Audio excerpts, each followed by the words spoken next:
Meus irmãos, abramos a palavra do Senhor, no texto da exposição dessa manhã, que se encontra na carta aos Filipenses, capítulo 2.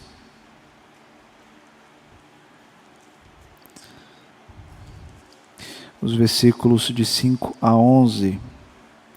Filipenses capítulo 2, os versículos de 5 a 11. Assim diz: tende em vós o mesmo sentimento que houve também em Cristo Jesus, pois ele, subsistindo em forma de Deus, não julgou com usurpação ser igual a Deus. Antes, a si mesmo se esvaziou, assumindo a forma de servo, tornando-se em semelhança de homens e reconhecido em figura humana. A si mesmo se humilhou, tornando-se obediente até a morte e morte de cruz. Pelo que também Deus o exaltou sobremaneira, ele deu um nome que está acima de todo nome, para que o nome de Jesus se dobre todo o joelho nos céus, na terra e debaixo da terra, e toda língua confesse que Jesus Cristo é Senhor, para a glória de Deus Pai. A palavra de Deus nos ensina tanto. Está com o coração aberto para ouvir o que Deus tem para falar com você? Feche os seus olhos. Vamos pedir para que Deus fale ao nosso coração nesse momento e use o servo dele na ministração da mesma. Deus, nossa oração, assim como já foi pedido pelo reverendo Sérgio, é que o Senhor de fato fale ao nosso coração. Sejamos aqui instrumentos do Senhor, boca do Senhor, a trazer, ó Deus, a realidade daquilo que a Tua palavra nos ensina e entender como devemos viver diante de tais verdades no mundo caído, tendo a esperança no Deus vivo e verdadeiro. Ajuda-nos assim, é a nossa oração, em nome de Jesus.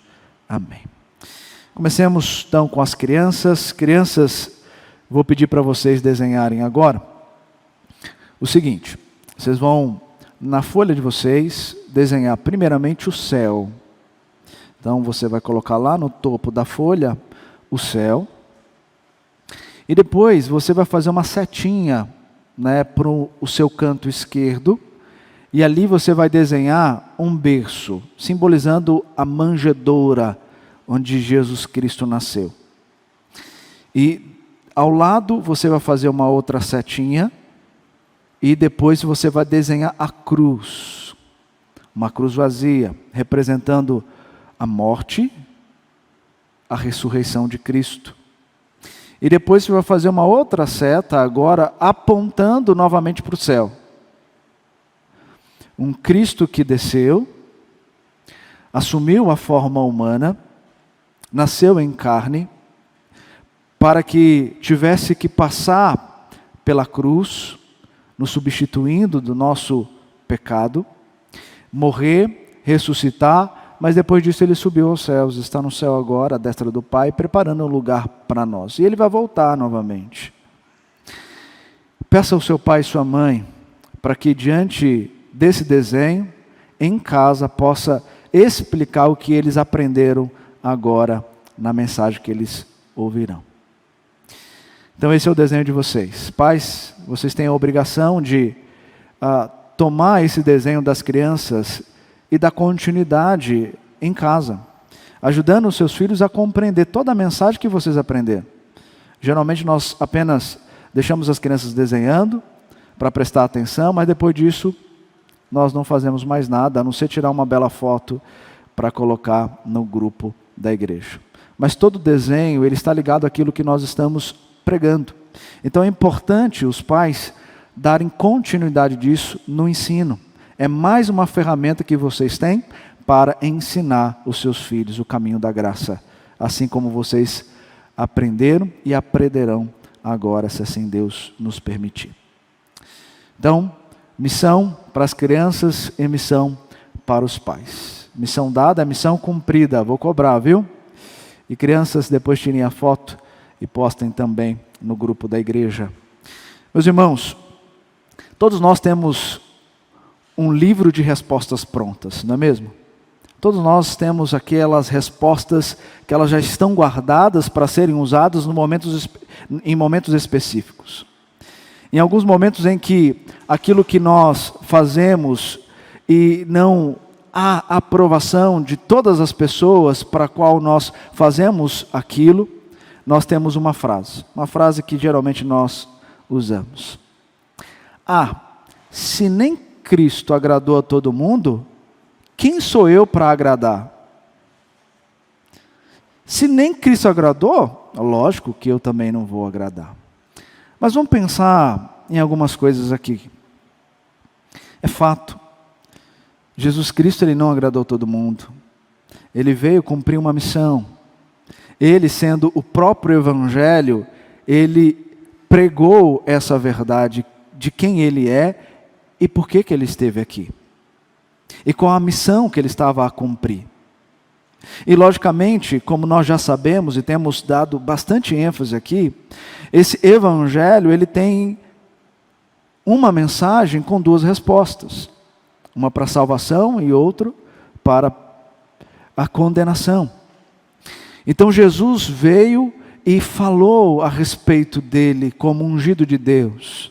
Muitos creram e passaram a viver com ele e para ele, pois eram salvos, porque eram eleitos de Deus. Agora, tantos outros fizeram o contrário. Além de não seguirem a Cristo, eles ridicularizaram a mensagem que Cristo estava pregando e ensinando. Sim, Jesus veio para alguns, e não para todos, mas ele pregou a mensagem a todos, pois essa mensagem precisava salvar alguns e condenar a outros. Então, perceba, aqueles que agora estão salvos em Cristo Jesus, eles precisam fazer o quê?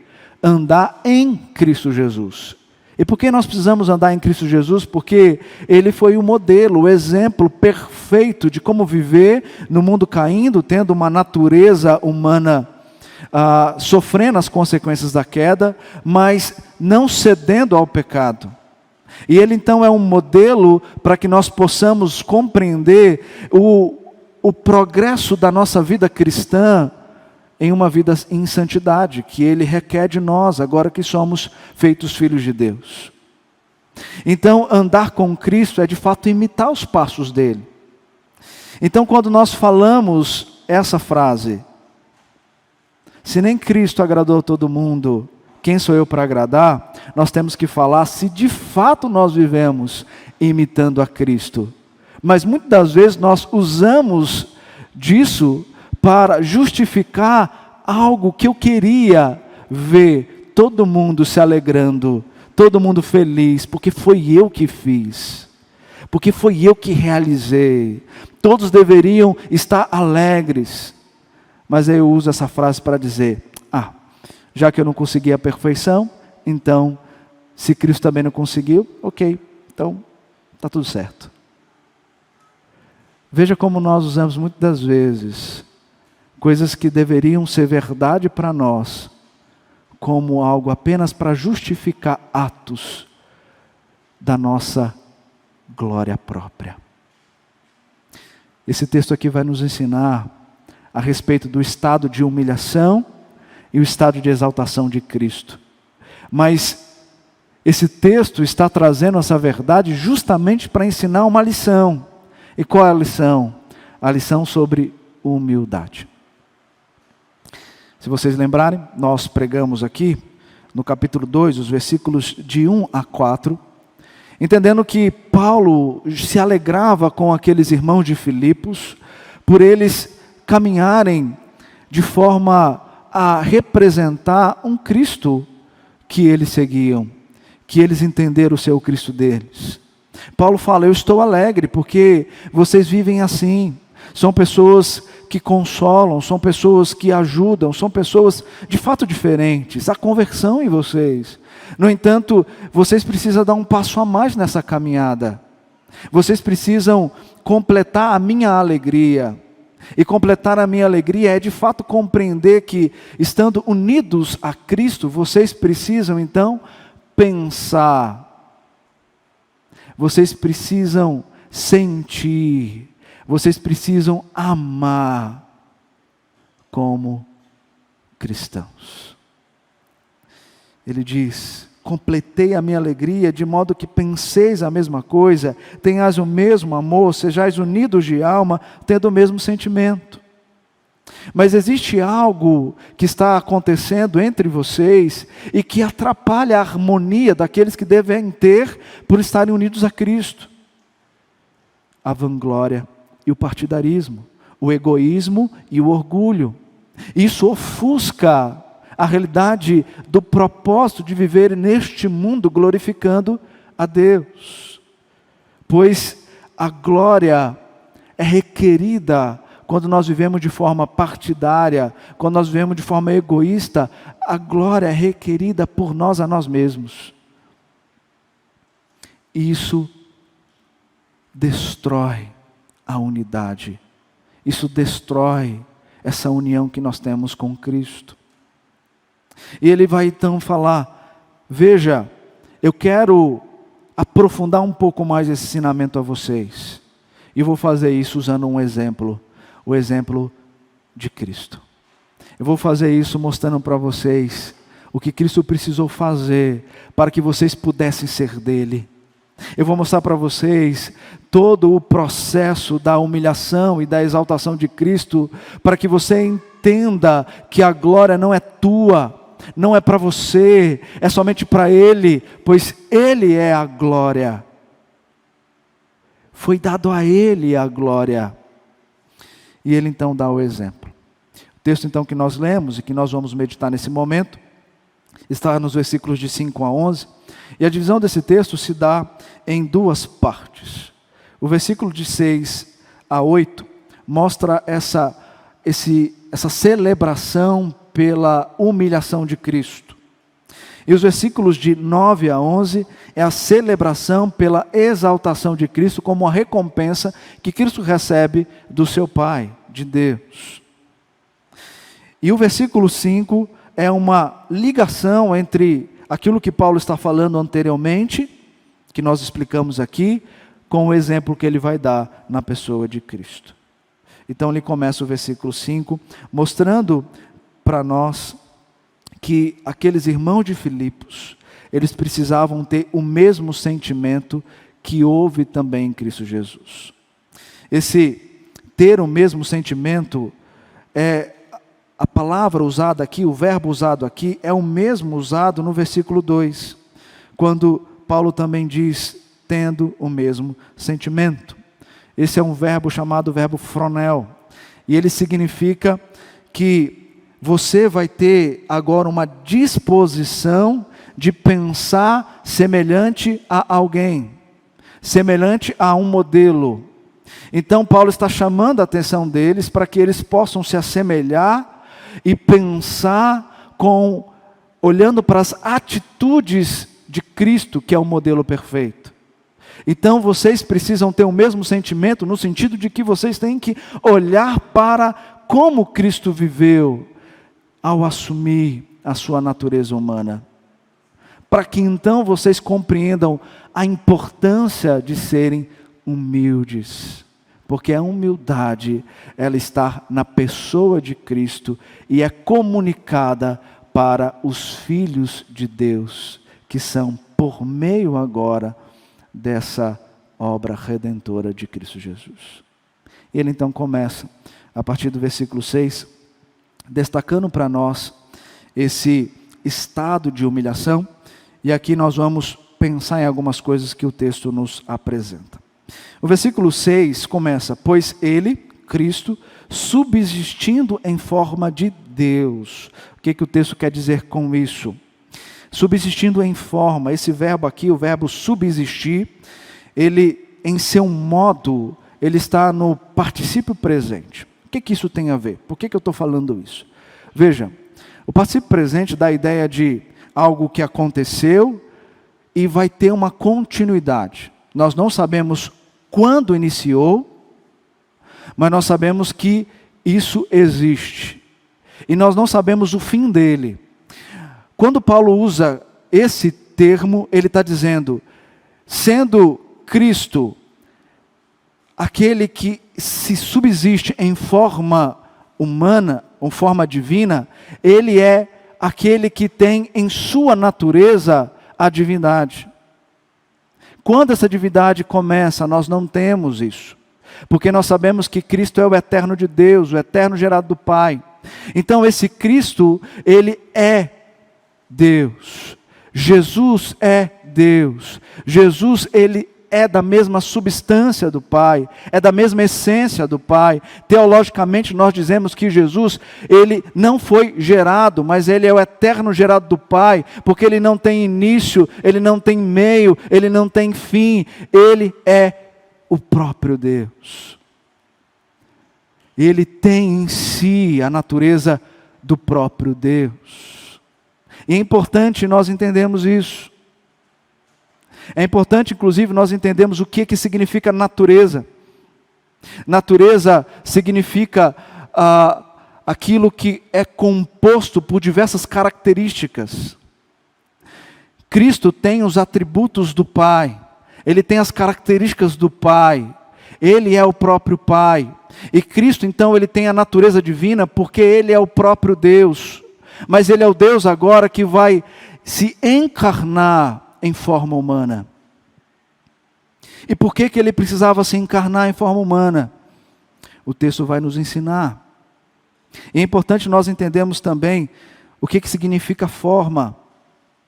A palavra aqui usada também, morfê, ela significa a essência de algo. Cristo é a essência de Deus. Por isso que Paulo vai dizer, como lido aqui na liturgia em Colossenses 1,15, que esse Cristo é a imagem do Deus invisível, o primogênito de toda a criação. Lá em Hebreus o autor vai dizer que antes Deus falava de diversas maneiras, mas nos últimos dias ele passou a falar através do seu Filho. E quem é esse Filho? E ele descreve que esse Filho é aquele a quem ele constituiu como herdeiro de todas as coisas, pelo qual também fez o universo. Ele é o resplendor da glória, a expressão exata do seu ser, sustentando todas as coisas pela palavra do seu poder.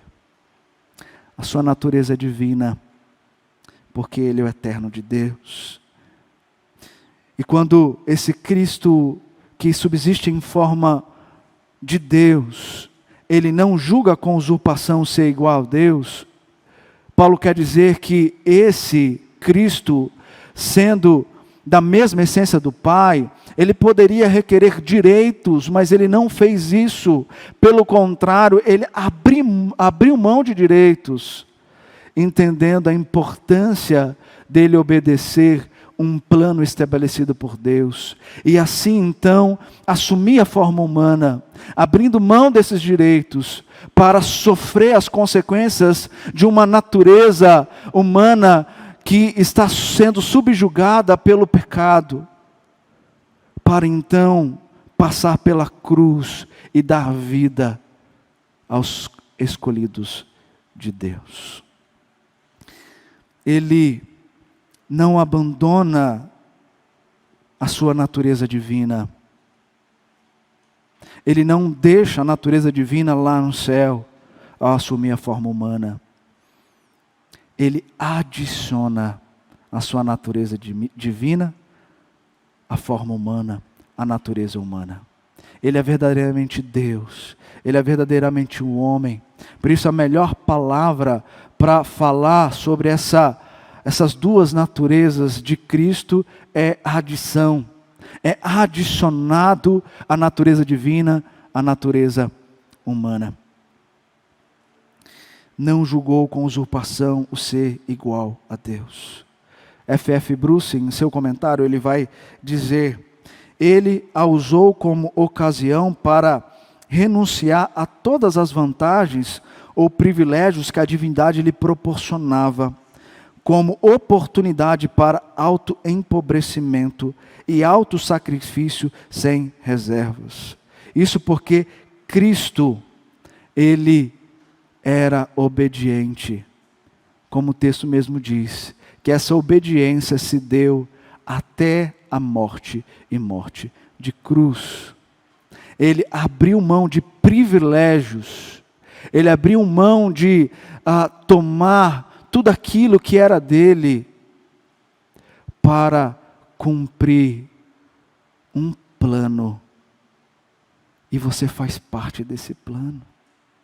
Você só foi salvo porque ele assumiu a natureza humana. Porque se Cristo não assumisse a natureza humana, nós não estaríamos aqui para contar as histórias do antes de Cristo e depois de Cristo. Cristo é a essência de quem nós somos. E por isso que viver com Cristo é de fato andar de forma exemplar. Assim como ele andou e ensinou quando ele esteve cumprindo o seu ministério terreno. Não é dizer eu sou de Cristo, é dizer eu vivo para Cristo, pois ele é verdadeiramente o meu Deus. Então Cristo, ele vai se esvaziar para assumir a forma de servo. Versículo 7. Antes, a si mesmo se esvaziou. Ele abriu mão das glórias e das prerrogativas da natureza divina para assumir outra. E ele fez isso para servir. E servir como? Servir como salvação para um povo perdido, mas escolhido e amado por Deus. Servo aqui, de fato, significa escravo. Cristo, ele foi servo de Deus. Ele passou a assumir a natureza humana e cumprir com a vontade do Pai. E ele diz que ele veio justamente para fazer essa vontade. E a vontade do Pai é revelada através do Filho, a partir do momento que ele obedece tudo aquilo que o Pai requer dele, na sua caminhada nesta terra. Ele passa a demonstrar que obedecer, de fato, é fazer a vontade de Deus. Ele se esvaziou, não no sentido de abandonar uma natureza para assumir outra. Ele se esvaziou no sentido de abrir mão de várias das prerrogativas da natureza divina para ser como nós, para ser a semelhança daqueles a quem ele vai salvar, para mostrar a esses que esse sempre foi o plano de Deus. Mas ensinar que um Adão, ele não cumpriu com um propósito, mas esse segundo Adão veio e cumpriu com um propósito. Adão, ele foi criado, o primeiro Adão foi criado à imagem e semelhança de Deus, homem perfeito, mas tendo a opção de escolher entre o bem e o mal. Ele não se satisfez com aquilo que ele tinha em sua essência. Pelo contrário, ele quis usurpar a natureza divina. Ele quis ser igual a Deus. E ele desobedeceu e o pecado entrou no mundo. Mas o segundo Adão, ele não usurpou. Ele não tomou tudo aquilo que era próprio dele e disse, eu não vou salvar esse povo porque o Senhor quer. Pelo contrário, ele faz parte do plano. Ele abre mão para salvar esse povo, esses descendentes de Adão. E quando eu paro para pensar nisso, vem muito à minha mente aquela imagem que para mim é a imagem mais impactante, uma das imagens mais impactantes do filme Crônicas de Nárnia, lá do Leão, a Feiticeira e o Guarda-Roupa. Quando Edmundo é encontrado, depois de ter traído os seus irmãos, Edmundo chega aonde está todo o arraial juntamente com o leão, e ali, na sequência, chega a feiticeira branca. E a feiticeira chega querendo e requerendo o sangue do Adão, porque esse Adão traiu. E Asla então chama ela para dentro, o leão chama ela para dentro da tenda, e ali se coloca como aquele que vai substituir Edmundo, porque ele vai salvar esse que o traiu. Você traiu Jesus, mas ele morreu na cruz por você. Mesmo você traindo a Jesus, ele vai assumir a forma humana, vai se encontrar no estado de humilhação para salvar você. E ele faz isso não porque ele quer fazer, ele faz isso porque ele entende a importância que somente através dele isso pode acontecer. E como Deus já havia planejado salvar os seus eleitos, ele então voluntariamente se coloca para cumprir essa missão. E ele passa a sofrer as consequências dessa natureza humana. Dor, angústia, enfermidade. Mas ele foi ensinando a importância de não ceder ao pecado, para que essa lição fosse uma lição muito maior para mim e para você. Cristo, ele precisou assumir a forma humana para nos substituir na cruz. Gálatas diz que ele se fez maldito por nós. Ele carregou toda a nossa culpa sobre ele, para nos garantir cancelamento de dívida. E ele cancelou todas as nossas dívidas. E ele só poderia fazer isso, Deus só poderia fazer isso através de sacrifício. Por isso que Cristo é o Cordeiro de Deus que tira o pecado do mundo, porque ele se sacrificou por nós. E aí o texto continua nessa segunda divisão, mostrando agora a recompensa que Deus vai conceder ao seu Filho ao fazer tudo isso, a fim de salvar os eleitos de Deus. Pelo que também, versículo 9, Deus o exaltou sobremaneira. Aqui nós temos o Pai recompensando o Filho, e quando diz que Deus o exaltou sobremaneira, ele está celebrando um revés na humilhação para agora receber exaltação. Ele se humilhou ao assumir essa forma de servo e morrer na cruz. Mas agora ele é exaltado. E essa exaltação se deu pela ressurreição, se deu pela ascensão. Cristo agora está à destra do Pai. E ele está preparando um lugar para resgatar o povo que ele mesmo morreu e salvou. E ele então é exaltado pelo Pai. Cristo se humilha e Deus o exalta. Cristo foi abandonado para receber o castigo, porém Deus o ressuscitou, ascendeu ao céu e o glorificou. Como Pedro pregou lá naquele evento do Pentecoste, dizendo que esse Cristo está exaltado à destra de Deus. E o verbo exaltar significa conceder honra ou posição muito além do habitual em magnitude ou grau. É aquele que foi super exaltado.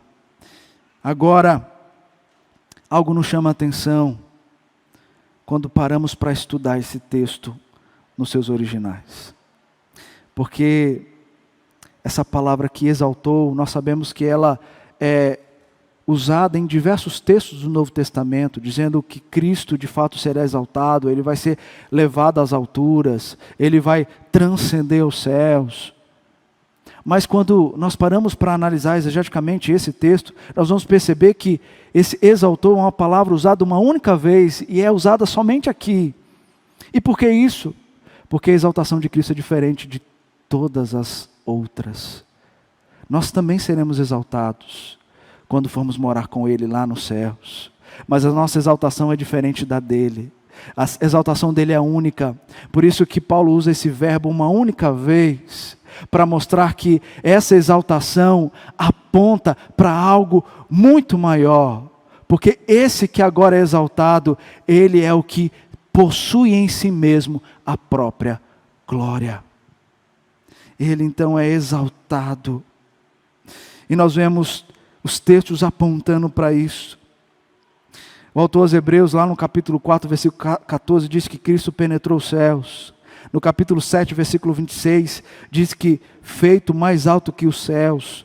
Lá em Efésios capítulo 4, versículo 10, Paulo vai dizer: aquele que desceu é também o mesmo que subiu acima de todos os céus para encher todas as coisas. Esse Cristo recebe uma glória diferente da que nós receberemos, porque essa glória, ela perpassa tudo, pois Ele é Deus.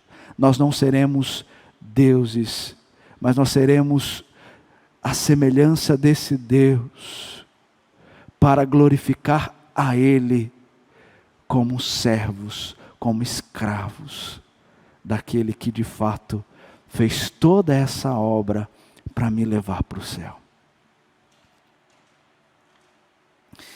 Então, no estado de exaltação, 4 estágios devem ser percebidos. E Luiz Berkoff, na sua teologia sistemática, traz esses como sendo o ato da ressurreição dentre os mortos, a ascensão aos céus, o fato de Cristo estar à destra do Pai. E é interessante você perceber que Cristo está à destra do Pai como? Rei, como intercessor, porque Ele é o nosso sacerdote, e como instrutor, porque Ele nos ensina.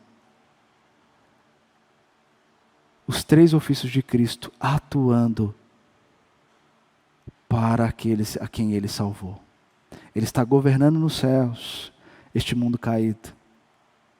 Ele está intercedendo por nós junto ao Pai. Ele está nos ensinando como profeta como viver na esperança da vinda dEle. E a parousia, a volta de Cristo, quando Ele voltará de fato para resgatar a sua igreja. E o motivo de tudo isso, da exaltação de Cristo, é explicado no verso seguinte: pelo que também Deus o exaltou sobremaneira e lhe deu o nome, que está acima de todo o nome. Aqui a palavra é Kyrios, Senhor. A Septuaginta, quando traduziu o hebraico para o grego, ela passou a usar no lugar de Yahvé, Kyrios, para dizer Senhor, porque essa palavra Senhor significa aquele Senhor dos senhores, aquele que está acima de todos os senhores. E de fato Jesus é o Senhor dos senhores, Ele é o Quírio de Deus, e esse Senhor é exaltado, porque agora Ele é aquele que vai reinar sobre os filhos que Ele salvou. Por isso que o nome dEle é doce, como nós cantamos. Por isso que o nome dEle traz vigor, esperança, no momento da aflição e da angústia, porque o Kyrios, o Senhor dos senhores, Ele não é apenas alguém hipotético, de fato Ele é uma realidade. Ele é verdadeiramente Deus homem e Deus divino. E essas duas naturezas se encontram nele. E quando nós estivermos no céu com Ele, é isso que nós vamos ver. É Ele, dessa forma que nós vamos adorar ao Pai. Esse é o Senhor, o Quírios de Deus. F.F. Bruce também vai dizer que Ele recebeu o nome em consequência de sua humilhação e morte. O nome Jesus lhe pertenceu desde o nascimento. Porém o nome de Jesus agora tem o valor de Senhor, por decreto de Deus. tornou-se o nome elevado acima de tudo, no inferno, na terra e nos céus. E para quê? O texto vai dizer, para que todo joelho se dobre nos céus, na terra e debaixo da terra, e toda língua confesse que Jesus Cristo é o Senhor. Paulo usa aqui aquilo que o profeta Isaías trouxe em referência a Deus, lá em Isaías 45, versículo 23, nós já pregamos esse texto, para mostrar que agora ele usa isso para apontar para esse Quírios, para esse Senhor, para dizer agora que naquele grande dia, quando Cristo voltar para resgatar a sua igreja, todos vão se dobrar, todos, não somente os filhos de Deus, mas todos, inclusive o inferno, vai se dobrar diante do Senhor dos Senhores, inclusive aqueles que serão malditos e irão para o fogo eterno, todos vão se dobrar diante desse Quírios. E tudo isso para ensinar para nós que nós devemos se dobrar diante de Deus e não diante de homens. Não é a homens a glória é somente a Ele. Por isso que o final do texto vai dizer, para a glória de Deus Pai, pois Ele possui a glória, e é a Ele que nós devemos adorar. É somente a Ele que nós devemos prestar culto, e é somente a Ele que nós devemos nos assemelhar, quando vivemos neste mundo caído.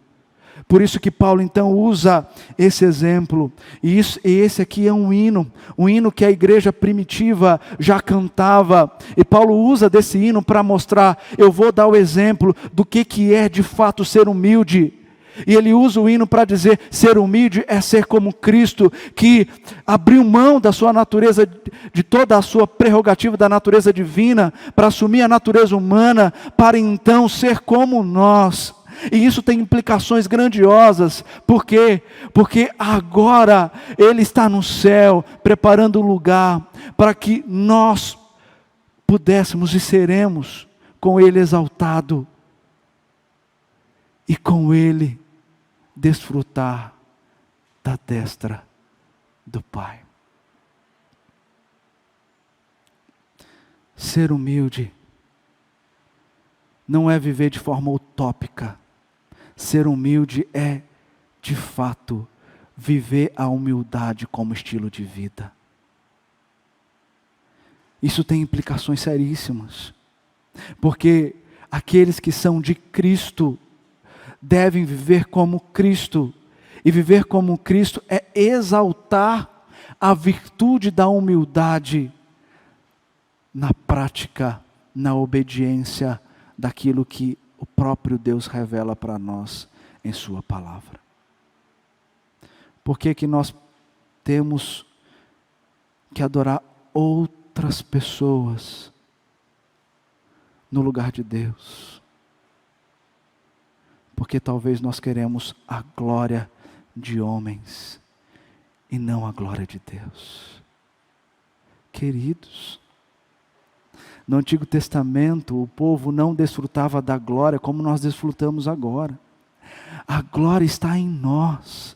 O Espírito Santo habita em nós. Nós temos a glória. O povo de Israel precisava, uma vez por ano, estar diante do tabernáculo, para então ver a glória através do sumo sacerdote, quando ele entrava no Santo dos Santos.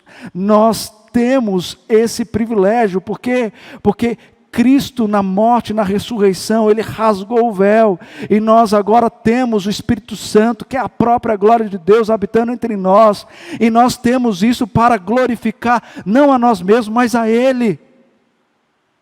Ser humilde é reconhecer quem nós somos, e vivermos para aquele que nos comprou para uma viva esperança. Ser humilde é glorificar a Deus.